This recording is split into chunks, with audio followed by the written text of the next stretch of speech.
Hello बच्चों, this is RG welcoming you on our YouTube channel और हम पढ़ रहे हैं क्लास 12 का चैप्टर सॉल्यूशंस। फाइन, सबसे पहले तो मैं आपको बता दूं आज इस चैप्टर की आखिरी क्लास है थ्योरी वाइज। फाइन, और आज का हमारा टॉपिक है कॉलिगेटिव की फोर्थ प्रॉपर्टी यानी कि ऑस्मोटिक प्रेशर।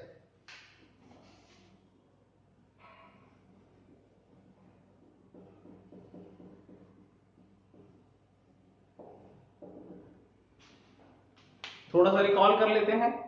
हम पढ़ रहे थे कॉलिगेटिव प्रॉपर्टीज, जिसमें हमने पढ़ा था कि बेसिकली वो प्रॉपर्टीज जो नंबर ऑफ सॉल्यूट पार्टिकल्स के ऊपर डिपेंड करती। क्लियर? तो आज हम वो सारी चीज किसके ऊपर लगाएंगे? ऑस्मोटिक प्रेशर के ऊपर।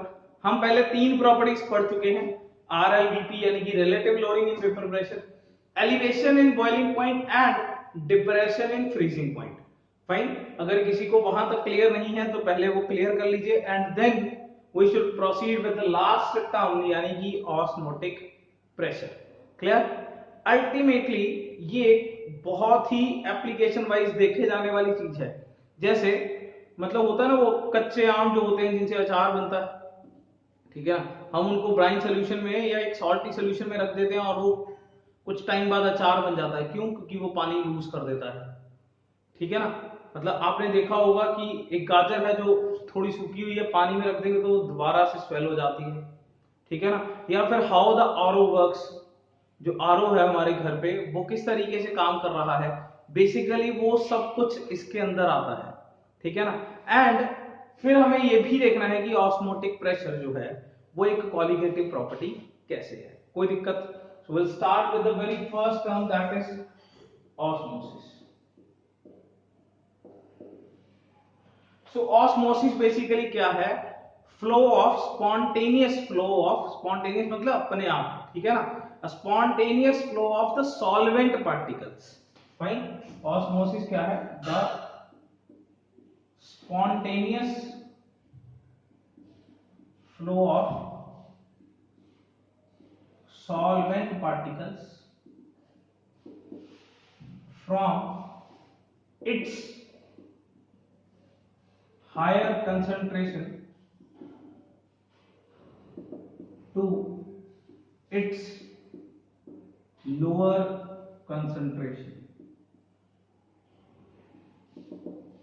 थोड़ा डायग्रामेटिकली समझ के देखते हैं।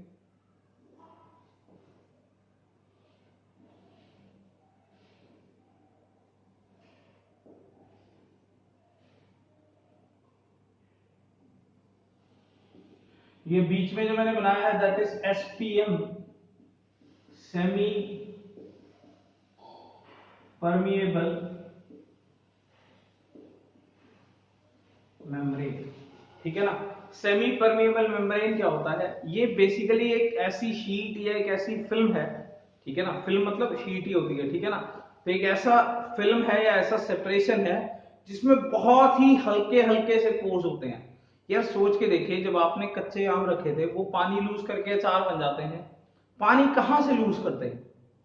कहीं ना कहीं से तो उनके आउटर सरफेस से वो निकलते ही होंगे ना। तो वो जो बिल्कुल बाहर की जो परत होती है that is semi permeable membrane, जहां से वो निकल जाते हैं, ये इतने बारीक पोर्स होते हैं इसके अंदर कि इसमें से सिर्फ और सिर्फ सॉल्वेंट पार्टिकल निकल सकता है। यानी कि वो पार्टिकल्स निकल सकते हैं जो बहुत ज्यादा छोटे हैं, solute particle relatively larger in size होता है, वो इसमें से नहीं निकल पाता है। क्लियर? तो सेमी परमिएबल मेम्ब्रेन में से सॉल्वेंट पार्टिकल निकल सकता है। एक साइड में ले लेता हूं सॉल्वेंट एंड एक साइड ले लेता हूं सॉल्यूशन। फाइन, सॉल्वेंट वाली साइड पे तो यार देखा जाए तो सिर्फ और सिर्फ सॉल्वेंट ही है, जबकि सॉल्यूशन वाली साइड पे सॉल्वेंट और सल्यूट दोनों चीजें प्रेजेंट हैं। ठीक है ना? मतलब मैं कह सकता हूं कि यहां तो कंसंट्रेशन है ही नहीं है, यहां तो वेरी लो कंसंट्रेशन हो गया ना।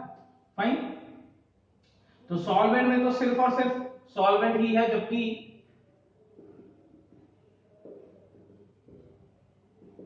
सॉल्यूशन में यहां पे इस साइड सल्यूट प्लस सॉल्वेंट दोनों।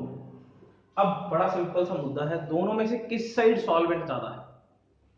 डेफिनेटली इस साइड। यहां सॉल्वेंट क्या है?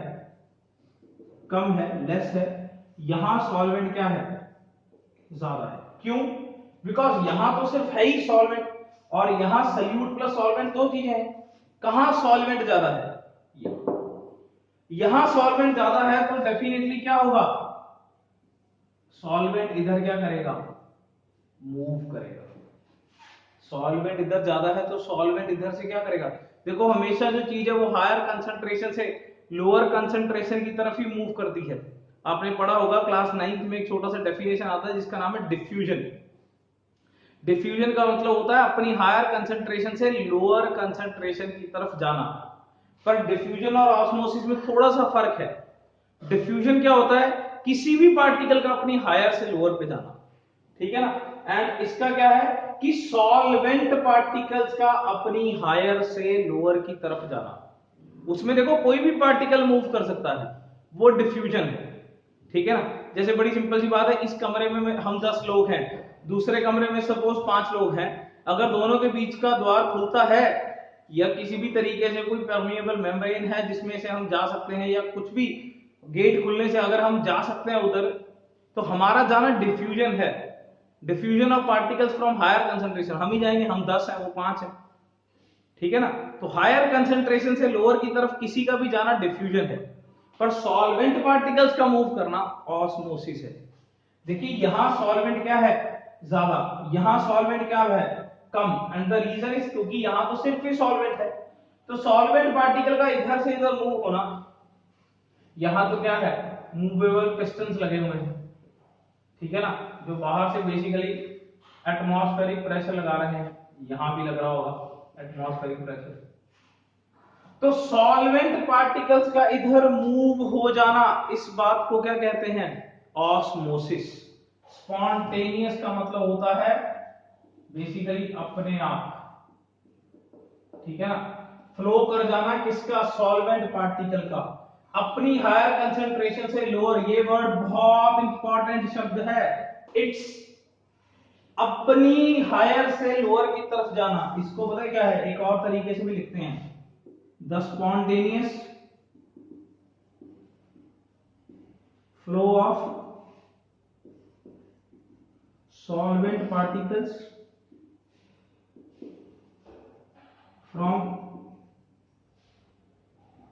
lower concentration of solution to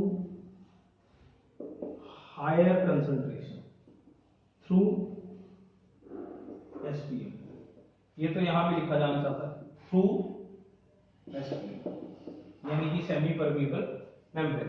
देखो थोड़ा सा फर्क है, स्पॉन्टेनियस वैसा ही है, फ्लो वैसा ही है, सॉल्वेंट पार्टिकल्स है वैसे ही, लोअर से हायर। ये क्या होगा, यहां तो हायर से लोअर लिखा था, पर यहां ये शब्द लिखा इट्स।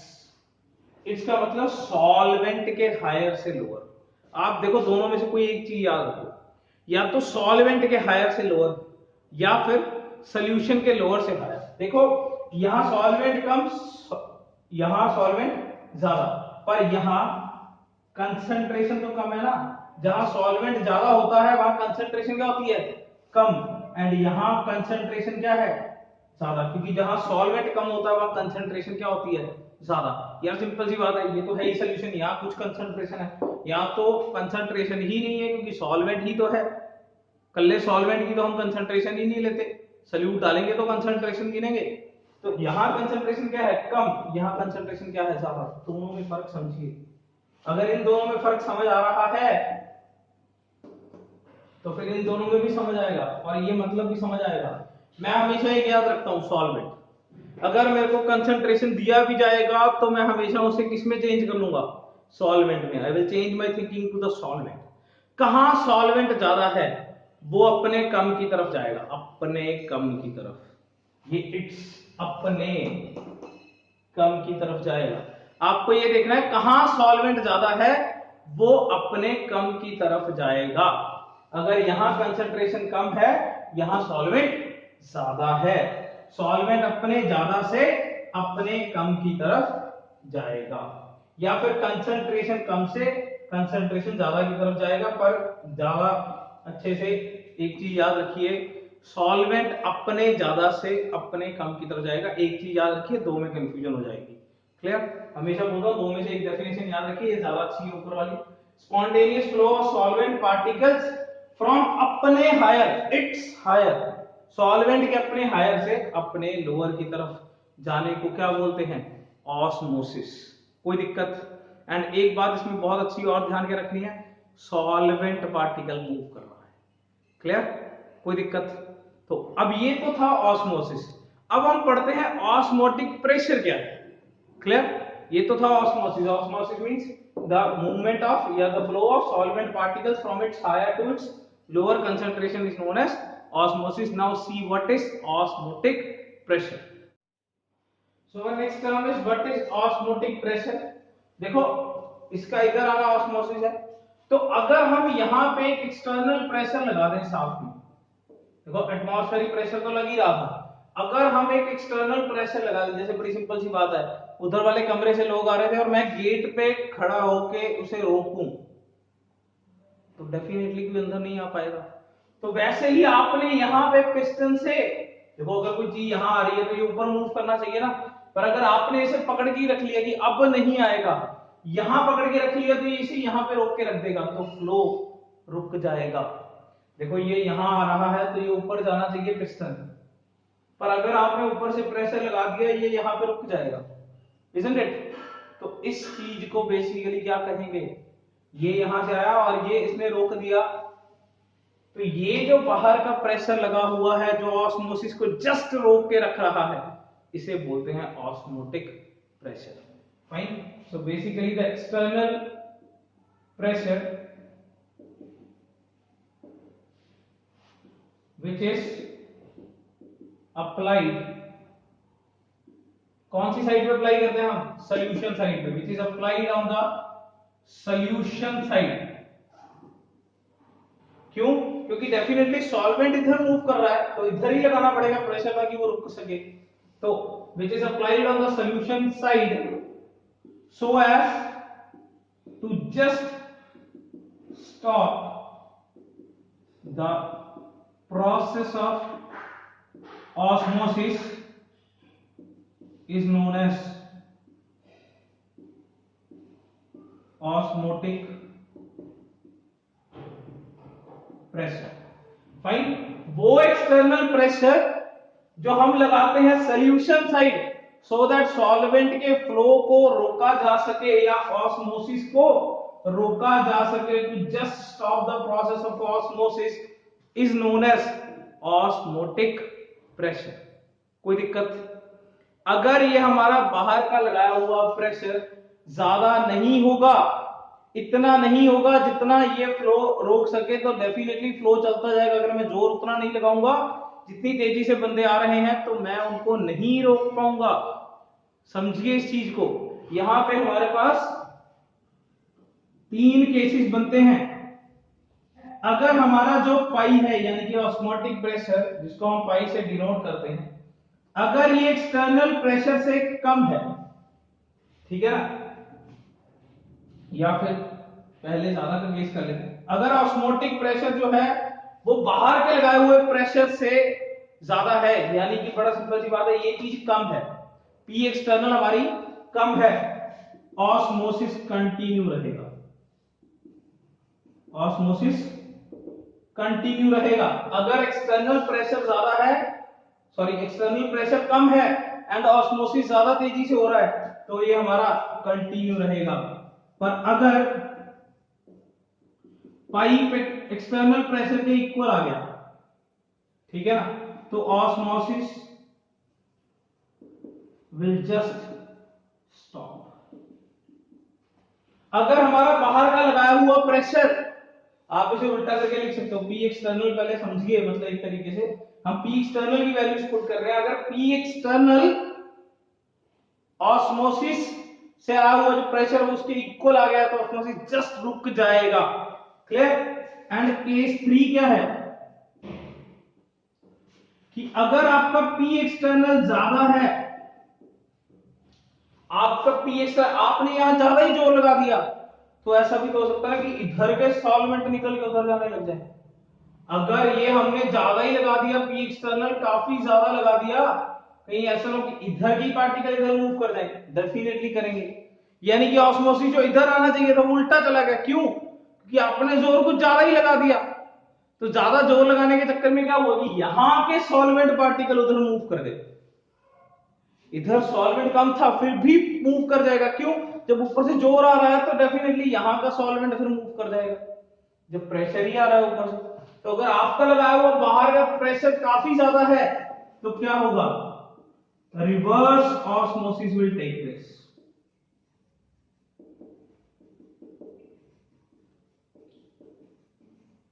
क्या होगा? रिवर्स ऑस्मोसिस होगा। Is that thing clear? ये यहां पे अगर ज्यादा लगाया जाएगा तो यहां से सॉल्वेंट मूव करके इधर चला जाएगा। This is known as reverse osmosis. RO system इन्हीं चीजों के ऊपर काम करते हैं। Reverse osmosis, purification of the sea water हम इसी तरीके से करते हैं। ठीक है ना?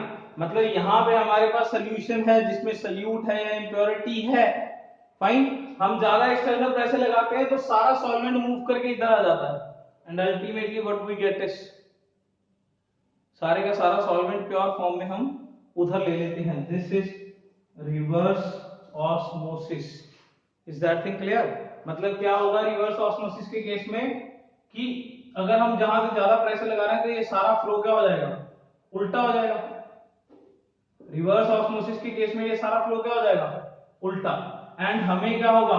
फिर इधर से अलग से सॉल्वेंट, प्योर सॉल्वेंट ऑब्टेन, क्योंकि यहां से मूव तो सिर्फ सॉल्वेंट पार्टिकल्स ही करेंगे। Is that clear? समझ लीजिए, मैं साथ में केस 3 के साथ साथ ही रिवर्स ऑस्मोसिस की डेफिनेशन करा रहा हूं। रिवर्स ऑस्मोसिस क्या है कि when your external pressure, when your external pressure is more than the osmotic pressure, then the flow will reverse, and the solvent particles will move from solution side to solvent side. Is that thing clear? लिख लेते हैं हम इस चीज को। when P external is more, then flow of solvent particles is reversed, that is from the solution side to the solvent side. This is reverse osmosis. Clear? This is reverse osmosis. Is that thing clear? Solvent particle का solution side से solvent side चले जाना कब? जब आपका external pressure काफी ज्यादा होगा, या काफी ज्यादा मतलब आपके पाई से ज्यादा होगा। कोई दिक्कत? कोई भी दिक्कत? हम प्योरिफिकेशन करते हैं, रिवर्स ऑस्मोसिस का ये डायग्राम बनाया जा सकता है। When pressure external is more, then यहां से प्योर सॉल्वेंट क्या हो जाएगा? ऑब्टेन हो जाएगा। क्लियर? एंड क्योंकि यहां से सिर्फ सॉल्वेंट पार्टिकल ही मूव करेगा, इंप्योरिटी यहां पड़ी रह जाएगी। इंप्योरिटी यहीं रह जाएगी, सिर्फ सॉल्वेंट पार्टिकल मूव करेगा, and you will get a pure solvent. पानी की प्योरिफिकेशन की जा सकती है इससे, की करते ही हैं, that's why it is known as RO. Is that thing clear? कोई दिक्कत? Fine. So let's make the formula of the osmotic pressure. We are done with the osmotic pressure and reverse osmosis. दो चीजें हमने कर ली हैं इसमें, पहले osmosis किया था, देन ऑस्मोटिक प्रेशर क्या है? सॉल्वेंट के इधर मूव करने को जस्ट स्टॉप कर दिया जाए, वो ऑस्मोटिक प्रेशर है। एंड अगर आपका एक्सटर्नल प्रेशर ऑस्मोटिक से भी ज्यादा है, अगर आपका एक्सटर्नल प्रेशर ऑस्मोटिक से भी ज्यादा है, आप सारा काम रिवर्स कर सकते हो, जिसे आरओ बोला जाता है, रिवर्स ऑस्मोसिस। कोई दिक्कत? Clear? So let's move to the formula of osmotic pressure. सो अगर हम इसका फॉर्मूला निकालें, मान लेते हैं यहाँ पे कंसंट्रेशन क्या है? C है। क्लियर? तो बड़ा सिंपल सा फंडा है, pi is directly proportional to C। Osmotic pressure concentration के ऊपर डिपेंड करता है। अब तक देखो कॉलिगेटिव प्रॉपर्टी में हम यही करते आ रहे हैं, चाहे वो RLVP था वो भी सल्यूट की कंसंट्रेशन के ऊपर डिपेंड कर रहा था। ठीक है ना, चाहे वो एलिवेशन इन बॉइलिंग पॉइंट था वो भी सॉल्यूट के ऊपर डिपेंड कर रहा था, चाहे डिप्रेशन इन फ्रीजिंग पॉइंट है वो भी सॉल्यूट के ऊपर डिपेंड कर रहा था। और ये हमारे पास है चौथा ऑस्मोटिक प्रेशर, ये भी कर रहा है। सोच के देखिए कैसे। देखो मान लीजिए यहाँ कंसंट्रेशन काफी ज्यादा है, सपोज यहाँ कंसंट्रेशन काफी ज्यादा है, कंसंट्रेशन ज्यादा बहुत ज्यादा है, बहुत ज्यादा होने का मतलब सॉल्वेंट बहुत कम है। अगर सॉल्वेंट बहुत कम है तो ये फ्लो तेज हो जाएगा, अगर ये फ्लो तेज हो जाएगा तो हमारा पी एक्सटर्नल हमें ज्यादा लगाना पड़ेगा, एंड पी एक्सटर्नल ही तो है ऑस्मोटिक प्रेशर। जब ऑस्मोसिस को रोकना है तो पी एक्सटर्नल ही तो क्या है, osmotic pressure. We just need to stop the osmosis. उस टाइम पे जो पी एक्सटर्नल होता है उसी का नाम है ऑस्मोटिक प्रेशर। यहां कंसंट्रेशन अगर ज्यादा है तो पी एक्सटर्नल भी क्या है, ज्यादा, यानी कि पाई भी क्या है, ज्यादा, isn't it? यहां कंसंट्रेशन ज्यादा होने का मतलब सॉल्वेंट रह गया बहुत कम, सॉल्वेंट कम हो गया तो फ्लो क्या हो गया, तेज। अगर फ्लो तेज हो गया तो बाहर से प्रेशर क्या हो गया, ज्यादा लगाना पड़ेगा। अगर बाहर से ज्यादा लगाना पड़ेगा तो ऑस्मोटिक प्रेशर भी क्या आएगा, ज्यादा। इसका मतलब pi is directly proportional to concentration. And ये वैसे ना वही बात बन गई यार, अगर मैं इसे प्रेशर ले लूं तो जैसे गैसियस लॉ में करते हैं ना PV is equal to NRT, वैसी सी चीज ही बच गई है। क्लियर करके देखो, ये डायरेक्टली प्रोपोर्शनल टू टेंपरेचर भी है, because pressure is directly proportional to temperature. ये तो हम उसमें भी पढ़ के आ चुके हैं गैसियस लॉज में, चैप्टर नंबर 5 में, आइडियल गैसेस में, बहुत आसान चैप्टर है। Pressure is directly proportional to temperature. अगर हम इसको देखें तो ये पाई बन गया directly proportional to CT, and इस प्रोपोर्शनैलिटी साइन को हटाएं तो ये आ गया CST. Fine, CST is not Chhatrapati Shivaji terminal. No, this is concentration, solution constant and temperature. Clear? जैसे वहां R आया था, ये क्या है, वो यूनिवर्सल गैस कांस्टेंट था, ये यूनिवर्सल सॉल्यूशन कांस्टेंट है। और एक बढ़िया बात क्या है कि वैल्यू इसकी भी उतनी ही है जितनी उसकी थी, 0.0821 litre ATM upon mole kelvin, कोई दिक्कत नहीं है, वैल्यू सेम है, 0.0821 litre ATM upon mole kelvin. तो ये आ गया है फॉर्मूला। अगर मैं इसको रिलेट करके देखूं यार, देखो वही चीज बन रही है, pi is equal to C को मैं क्या लिख सकता हूं, n upon V S T, pi V N S T, P V N R T, same नहीं बन रहा, देखो pi P is pressure, pi is osmotic pressure, V is B number of moles, यहां सॉल्यूशन कांस्टेंट है, यहां gas constant है, तो value भी सेम है, एंड टी टेंपरेचर। तो ये पूरे का पूरा उसके साथ क्या हो रहा है, मैच। को आइडियल गैस इक्वेशन थी, ये सॉल्यूशन इक्वेशन है फॉर ऑस्मोटिक प्रेशर। कोई दिक्कत, तो बहुत ही ज्यादा आसान हो गया है। पर अगर यहां सल्यूट अंदर जाके डिसोसिएट या एसोसिएट हो गया, वॉन्ट ऑफ फैक्टर खेड़ा नहीं छोड़ेगा यार, पीछे तक जाएगा, एंड तक जाएगा। वॉन्ट ऑफ फैक्टर, सल्यूट अंदर जाके क्या हो गया, डिसोसिएट हो गया। यहां अंदर जाके 5 पार्टिकल डाले, अंदर जाके 10 हो गए। 10 होने से क्या हुआ, मतलब रिलेटिवली उनकी सॉल्वेंट की जो कंसंट्रेशन है वो कम हो गई, सल्यूट ज्यादा हो गई, कंसंट्रेशन सॉल्वेंट की क्या हो गई, कम। सॉल्वेंट की कम हो गई तो यहां फ्लो ज्यादा हो गया, ज्यादा फ्लो हो गया तो ज्यादा जोर लग गया, यानी कि हमें नंबर ऑफ पार्टिकल से भी फर्क पड़ता है, क्योंकि नंबर ऑफ पार्टिकल कंसंट्रेशन को फर्क डाल देंगे, कंसंट्रेशन सॉल्वेंट को डिक्रीज कर देगा एक हिसाब से। मतलब सॉल्वेंट की जो कंसंट्रेशन है, अगर ओवरऑल सॉल्यूशन की कंसंट्रेशन बढ़ती है तो सॉल्वेंट की कंसंट्रेशन कम हो जाती है। तो अल्टीमेटली ये फॉर्मूला बन जाएगा pi is equal to ICST, ठीक है ना, यानी कि ये इंटरनेशनल छत्रपति शिवाजी टर्मिनस बन गया है, ठीक है ना। That I is not international, that is want of factor, clear।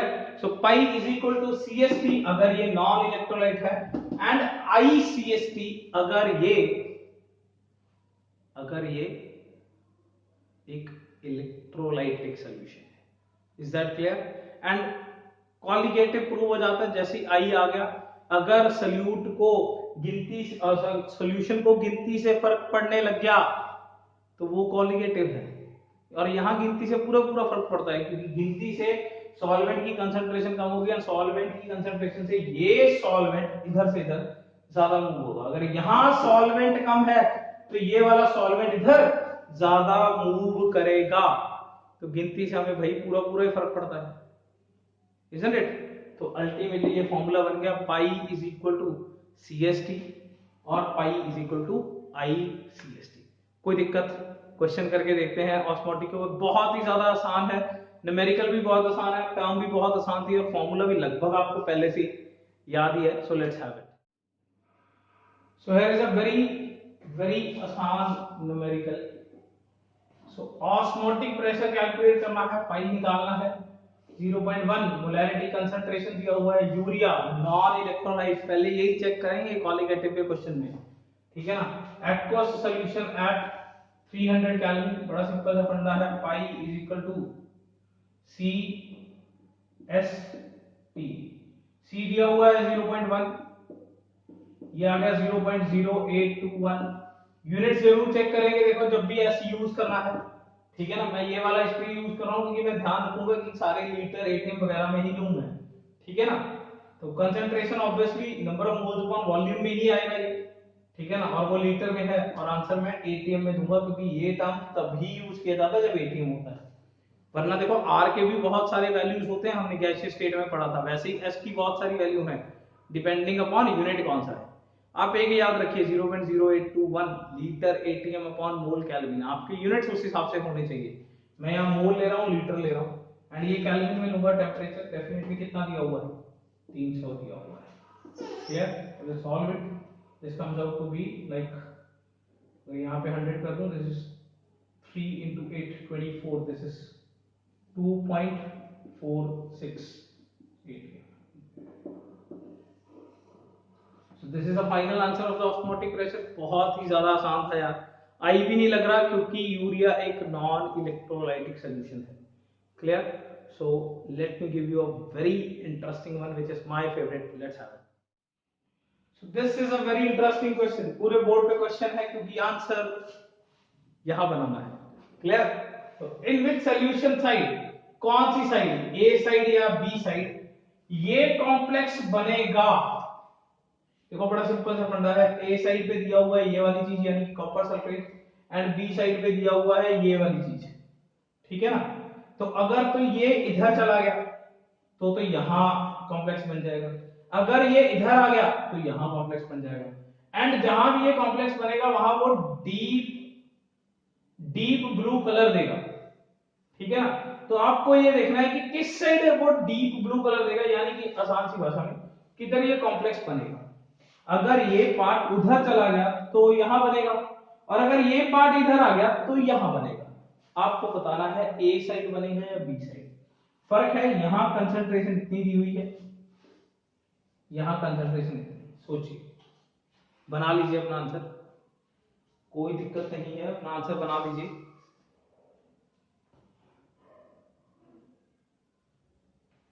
Fine, बन गया तो एक साइड पे लिख के रख लीजिए कि ए है या बी है, जो भी आपका आंसर बन गया है एक साइड लिख लीजिए। तो मैं आपको बता दूं किसी भी साइड कॉम्प्लेक्स नहीं बनेगा। क्यों नहीं बनेगा? फाइन, नहीं बनेगा तभी तो ये फेवरेट क्वेश्चंस में आता है। क्यों नहीं बनेगा? क्योंकि आप याद करिए ऑस्मोसिस की डेफिनेशन को, the spontaneous flow of solvent particles. कौन से पार्टिकल? Solvent particle. यहां सॉल्वेंट कौन है? एक्वस। यहां सॉल्वेंट कौन है? एक्वस। मतलब मान लो कि कोई किसी भी साइड मूव करेगा भी तो क्या करेगा? पानी मूव करेगा। क्या यहां के कॉपर आयन इधर जाएंगे? नहीं। क्या यहां का अमोनिया इधर जाएगा? नहीं। अगर मूव करेगा भी तो कौन करेगा? सिर्फ और सिर्फ पानी। पानी करता रहे, उससे ये कॉम्प्लेक्स थोड़ी बनेगा।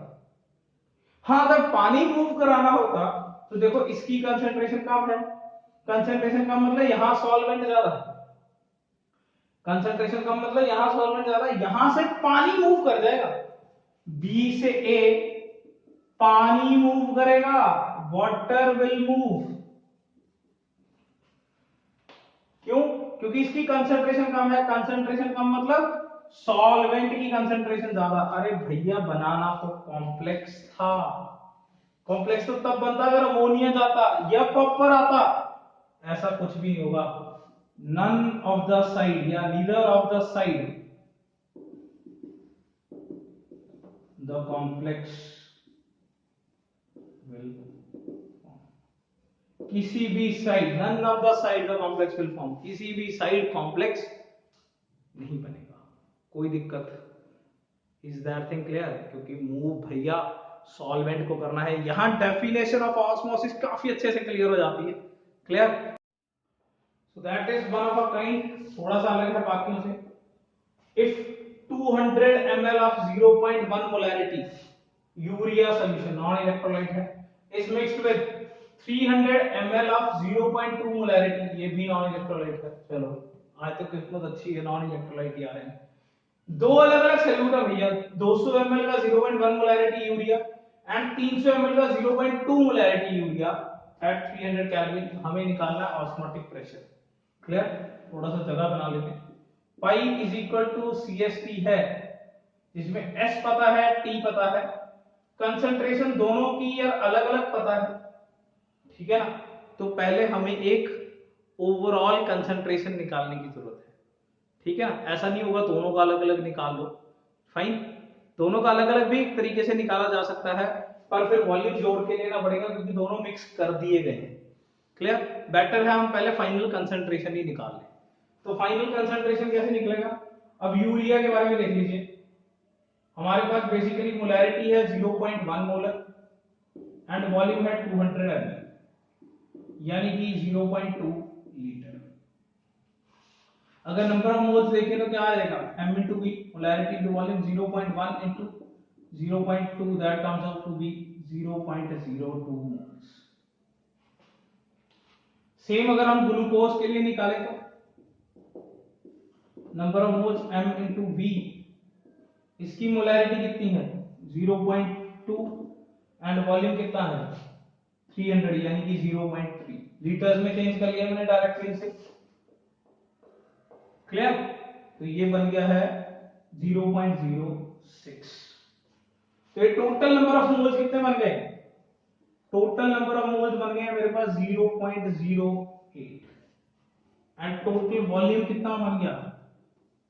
टोटल वॉल्यूम मेरे पास बन गया है 200 ये वाला और 300 वो वाला, यानी कि 500 ml। क्लियर? अब तो सब सही है। कंसंट्रेशन क्या होता है? Number of moles upon volume in litres, S T. Number of moles कितने आ गए? 0.08, वॉल्यूम कितना आ गया? 500 ml को हम क्या लिखेंगे? 0.5। क्या करेंगे? 500 अपॉन 1000, ठीक है ना, लीटर में लिखना है ना। 0.0821 एंड टेम्परेचर कितना है? 300। कोई भी दिक्कत? क्लियर? दोबारा देख लीजिए, हमने एक फाइनल कंसंट्रेशन निकाली है। क्यों? क्योंकि दोनों का वॉल्यूम मिक्स होकर बढ़ गया है, टोटल वॉल्यूम अब ज्यादा हो गया है। क्लियर? दोनों का एडिशन करके जो आ गया है। क्लियर? तो मोलैरिटी एंड वॉल्यूम इसका देख लिया पहले यूरिया का, उसके मोल्स निकाल लिए, फिर मोल्स ग्लूकोज के निकालिए। मोल्स कैन बी एडेड, देखो directly concentration can't be added, भाई उसकी 0.1 है इसकी 0.2, 0.3 लगा दो, ऐसा नहीं होता है। Clear? Concentration directly additive term नहीं है। इसके नंबर ऑफ मोल्स निकालिए, इसके नंबर ऑफ मोल्स निकालिए, दोनों के नंबर ऑफ मोल्स जोड़ लिए, दोनों का वॉल्यूम जोड़ लिया, because number of moles is additive, volume is additive. तो वहां से फाइनल कंसंट्रेशन निकल गई, एसएनटी पता ही था, वी गेट ऑस्मोटिक प्रेशर। कोई दिक्कत? क्लियर? तो दो तीन डेफिनेशंस रह गई हैं ऑस्मोटिक के अंदर। फाइन, कि ऑस्मोटिक में जो सॉल्यूशंस में दो तीन तरीके के isotonic, hypotonic and hypertonic solutions क्या होते हैं। So let's have it and then the chapter is finished. कोई दिक्कत? Clear? So let's have the definition. So first है इसमें आइसोटोनिक सॉल्यूशंस।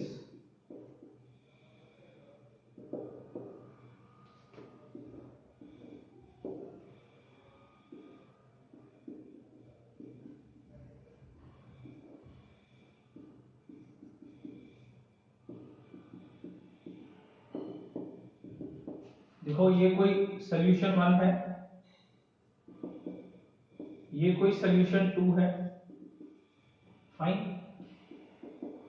यहाँ पे जो प्रेशर लग रहा है, देखो यहाँ पे जो लग रहा होगा वो पाई 2 होगा इसके लिए, एंड यहाँ जो लग रहा होगा वो बेसिकली पाई 1 होगा इसको रोकने के लिए, ठीक है ना, कोई दिक्कत। तो जब ये दोनों आइसो मतलब सेम, आइसो बार आइसो टॉप आपने किया है सेम, ठीक है ना, तो जब ये बेसिकली पाई 1 पाई 2 के इक्वल होगा, it means no osmosis takes place. जब पाई 1 पाई 2 के इक्वल होगा, कोई ऑस्मोसिस नहीं हो रहा होगा, तो ये सोल्यूशन 1 एंड सोल्यूशन 2 एक दूसरे के क्या है, isotonic solutions. Is that clear? Isotonic solutions वो हैं जब हमारा जो बेसिकली पाई 1 है और पाई 2 है दोनों इक्वल है, जिसके कारण ना इधर से इधर मूवमेंट हो रही है सॉल्वेंट की, ना इधर से इधर हो रही है, then the solution 1 and 2 are isotonic to each other, कोई दिक्कत। And last definitions are hypotonic and next is hypotonic and hypertonic solutions. इसमें बेसिकली क्या है कि देखो, अगर मान लीजिए ये सॉल्यूशन 2 से सॉल्वेंट पार्टिकल मूव कर रहा है, इसका मतलब क्या है, यहां जो है वो कंसंट्रेशन कम है, क्योंकि कंसंट्रेशन कम है इसका मतलब सॉल्वेंट यहां पे क्या है ज्यादा, तभी वो इधर से इधर मूव कर रहा है, क्लियर। एंड यहां क्या है, कंसंट्रेशन ज्यादा है, सॉल्वेंट क्या है कम। तो जिस साइड कंसंट्रेशन कम होती है, अगर उधर से मूवमेंट हो तो वो बेसिकली क्या है, हाइपोटोनिक सॉल्यूशन। एंड जिस साइड मूवमेंट होके आ रही होती है या जिधर कंसंट्रेशन ज्यादा होती है उसे बोलते हैं hypertonic solution. Is that thing clear? जिधर कंसंट्रेशन कम है, जहां से सॉल्वेंट मूव कर रहा है, उसे क्या बोलते हैं, हाइपोटोनिक सॉल्यूशंस, कोई दिक्कत, फाइन। तो तीनों हो गए हैं। आइसोटोनिक मतलब दोनों सॉल्यूशन एक दूसरे के साथ सेम ऑस्मोटिक प्रेशर दिखा रहे हैं, जिसके कारण कोई ऑस्मोसिस नहीं हो रहा। हाइपोटोनिक एंड हाइपोटोनिक हो गया है, clear.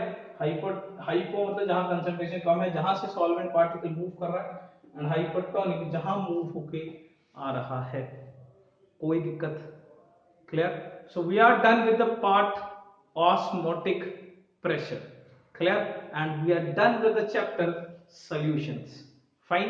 So kindly tell me your feedback in the comment section, आपको पूरा कैसा लगा ये सारा experience, and then wait for the assignment. इसकी असाइनमेंट करके वी आर डन, एंड कल जो हम करेंगे बेसिकली इसका होल सोल पूरे चैप्टर का रिवीजन पार्ट करेंगे, क्लियर।